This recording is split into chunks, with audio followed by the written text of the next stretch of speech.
Buenas tardes, mi nombre es Carlos Hernández. En esta oportunidad le vengo a conversar sobre la institución de la anticresis. La anticresis proviene del derecho griego o de la palabra griega que significa en contra de uso.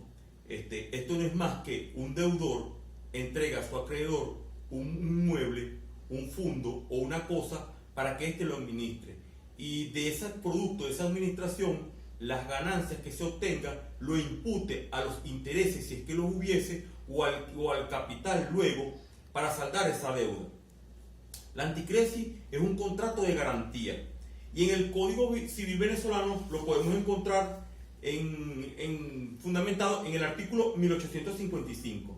La anticresis es un contrato por el cual el acreedor adquiere el derecho de hacer suyo los frutos del inmueble que se le entregue, con la obligación de imputarlo a los intereses si se deben y luego al capital de su acreencia.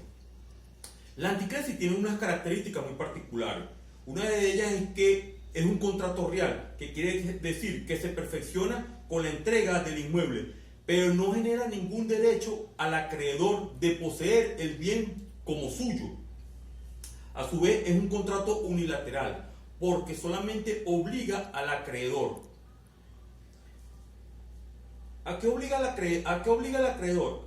Lo obliga a imputar las ganancias que se obtengan por la administración de ese bien, de ese fondo o de ese inmueble a los intereses, si es que los hubiese, o al capital. Decimos también que es un contrato accesorio porque nace de uno principal. Es decir, puede existir uno principal que es una hipoteca y como garantía de que yo voy a cancelar esa hipoteca, firmo un contrato de anticresis. Es un contrato conmutativo que porque las partes están en conocimiento del papel que juega cada uno. Uno como deudor, uno como acreedor. El deudor que entrega la cosa y el acreedor de administrar la cosa. Es un trato sucesivo. Decimos que es un trato sucesivo la anticresis porque sencillamente se necesitan mucho tiempo para saldar los objetivos propuestos económicos para eso. Es un contrato de garantía porque el anticresis es una garantía de que tú vas a pagar un contrato principal, bien sea o una hipoteca u otro contrato que tú hayas firmado. Es un contrato a título oneroso porque se trata de imputar dinero que va a producir un bien de un deudor. Los elementos de la anticresis son los elementos principales de cualquier contrato, como cualquier contrato en común, como por ejemplo el objeto, la causa, el consentimiento y la capacidad. En el objeto tenemos que el objeto tiene que ser lícito y solo puede usarse sobre inmuebles capaces de producir. La causa, el motivo que conduzca este contrato debe ser también lícito. El consentimiento, las partes tienen que estar en común acuerdo en celebrar este contrato de anticresis. Y tiene que tener la capacidad que todas las personas son capaces por la ley, excepto los que la ley considere que sea de incapacidad absoluta, que son los dementes, los sordomudos que les cuesta escribir y los impúberes. Y también la incapacidad relativa, que son los menores adultos y los dilapidadores. También otro de los elementos de la anticresis vienen siendo, porque los que estamos nombrando eran los elementos que contienen, pero vienen siendo como los elementos principales del contrato. Y estos vienen siendo como los de los accesorios. Viene siendo la tradición, que la tradición no es más que entregar la cosa. Entregar la cosa, lo que conocemos en el derecho como entregar la cosa en cualquiera de sus formas y modos jurídicos que en ella se encuentran. Pero entregar la cosa para una administración, no como un desprendimiento total, porque no es válido como pago de una deuda. Igual que para que uno de los elementos de la anticresis es la validez o que exista un contrato principal. Los derechos del anticresista, lo que puede tener el anticresista son los derechos de hacer suyo los frutos que produzca esta administración en los fondos o en el inmueble. El derecho de tener el fondo hasta la persona, el deudor, haya cancelado en sí toda la deuda completa que le tiene. El derecho de devolver el fondo es otro de los derechos del anticresista si éste considera o ve que los impuestos, los gastos de pensión o los gastos de mantenimiento que pueda contener este inmueble sea sumamente mayor y que en realidad no vaya a dar un resultado. Él puede tener el derecho de devolver ese inmueble. Obligación del anticresista.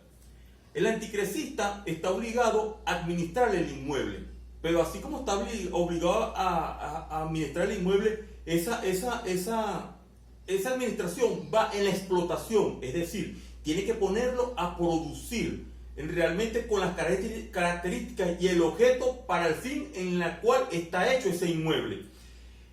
La obligación de imputar las ganancias y el dinero que se obtenga de esa administración. Obligación de rendir cuentas. Como toda administración, se tiene que rendir cuentas de lo que realmente se está haciendo y si en realidad al deudor está amortizando a intereses, está amortizando a capital y cuál es la deuda y las condiciones en que se encuentra ese inmueble.